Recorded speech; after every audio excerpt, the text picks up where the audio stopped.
गणपति बप्पा मोरिया। दोस्तों, गणेश उत्सव आने वाला है। यह उत्सव 10 दिनों तक धूमधाम से मनाया जाता है। यह मुख्यतः महाराष्ट्र, गोवा, कर्नाटक, आंध्र प्रदेश सहित भारत के कई हिस्सों में बड़े धूमधाम से मनाया जाता है।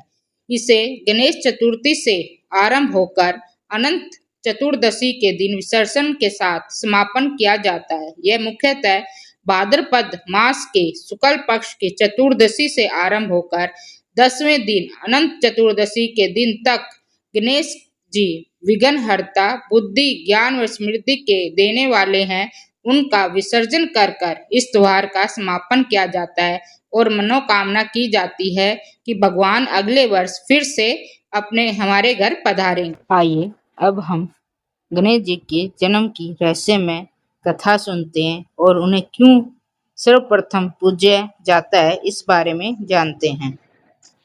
एक बार पार्वती माता स्नान करने के लिए उपटन लगा रही थी तो उन्होंने उपटन लगाते लगाते प्रेम पूर्वक एक लड़के की मूर्ति बनाई और सोचा यह मूर्ति मेरा पुत्र होगा और उन्होंने उनके सिर पर हाथ रख के उसमें प्राण फूंक देती हैं और वह मूर्ति जीवित हो जाती है। पार्वती जी ने उसका नाम गणेश रखा।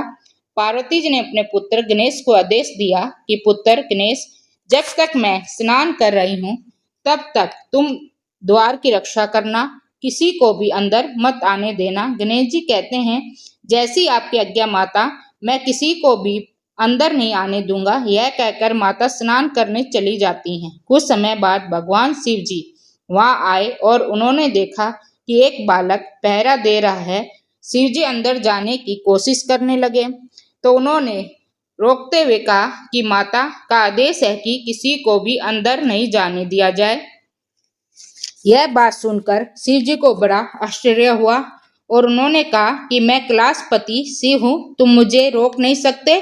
गणेश ने कहा कि आप चाहे कोई भी हो, आज आप अंदर नहीं जा सकते। यह माता का आदेश है कि मैं उसी आदेश का पालना कर रहा हूँ।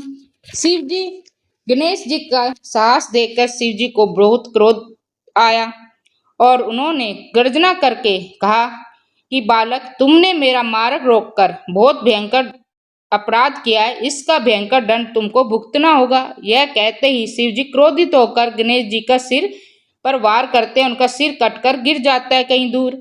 तब गणेश जी भूमि पर गिर जाते हैं। शोर सुनकर पार्वती माता बाहर आई तो वहां पर उन्होंने दृश्य देखा तो उन गणेश की देह वहां पर पड़ी हुई थी।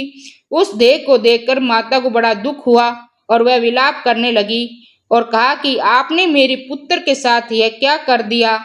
और फिर क्रोधित होकर शिव जी से कहने लगी, यदि आपने मेरे पुत्र को जीवित नहीं किया तो मैं संपूर्ण सृष्टि को तबाह कर दूंगी।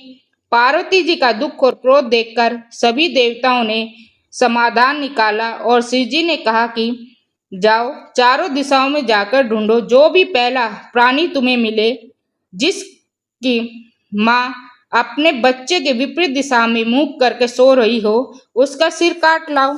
सभी देवता चारों दिशाओं में फैल जाते हैं और जब वह उत्तर दिशा में जाते हैं तो वह देखते हैं कि एक हथनी अपने पुत्र के विपरीत दिशा में सिर कर सो रही है। तो शिव जी का आदेश मानकर वह उस हाथी का सिर काट कर ले आते हैं शिव जी के पास। शिव जी उस हाथी के सिर को गणेश जी के सिर पर लगा देते हैं और उन्हें पुनर्जीवित कर देते हैं। गणेश जी को जीवित देख कर माता पार्वती बहुत खुश होती है, लेकिन जब उनके चेहरे को देखती है तो उन्हें बड़ा दुख होता है कि अब उनके पुत्र को कौन पूजेगा। तब शिव जी कहते हैं कि हे पुत्र गणेश, आज से तुम्हें सर्वप्रथम पूज्य होने का वरदान देता हूँ। हर शुभ कार्य में तुम्हारी पूजा सबसे पहले होगी। यह कहकर गणेश को आशीर्वाद देते हैं और तब से गणेश जी प्रथम पूज्य हो जाते हैं। उसी दिन से इस त्योहार को मनाया जाने लग गया। तब से गणेश उत्सव के रूप में यह त्योहार मनाया जाता है। गणपति बप्पा मोरिया। आइए अब गणेश उत्सव की पूजा विधि समझते हैं। यह त्योहार 10 दिन तक मनाया जाता है। पहले दिन गणेश जी की स्थापना की जाती है। घर या पंडाल को अच्छी तरह सफाई करके गंगा जल छिड़ककर शुद्ध किया जाता है। गणेश जी की मूर्ति को चांदी, पीतल या मिट्टी से बनी चौकी पर लाल या पीले कपड़े पर विराजित किया जाता है। फिर भगवान का आह्वान किया जाता है। ध्यान, आसन, पाद अर्घ्य, आचमन, स्नान, वस्त्र अर्पण करना, गंध, अक्षत, पुष्प, धूप, दय, नैवेद्य, मोदक विशेष रूप से गणेश जी को प्रिय है वो चढ़ाए जाते हैं।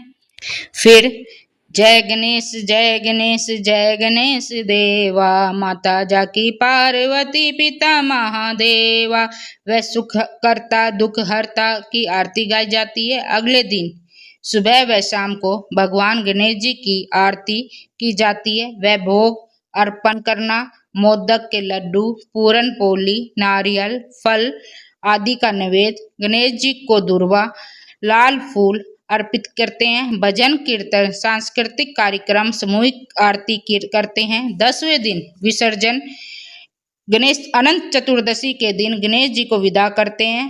गणपति बप्पा मोरिया, पुढचा वर्षी लवकर कह के जयकारों के साथ शोभा यात्रा निकालते हुए मूर्ति को नदी, तालाब या समुद्र में विसर्जन करते हैं। यह प्रतीक है कि भगवान अपने लोक लौट रहे हैं, अगले वर्ष पुनः पधारेंगे। इस त्योहार का आध्यात्मिक रूप से भी बड़ा महत्व है, क्योंकि ये बुद्धि, विवेक, समृद्धि और विघ्नों को नाश करने की प्रार्थना करते हैं।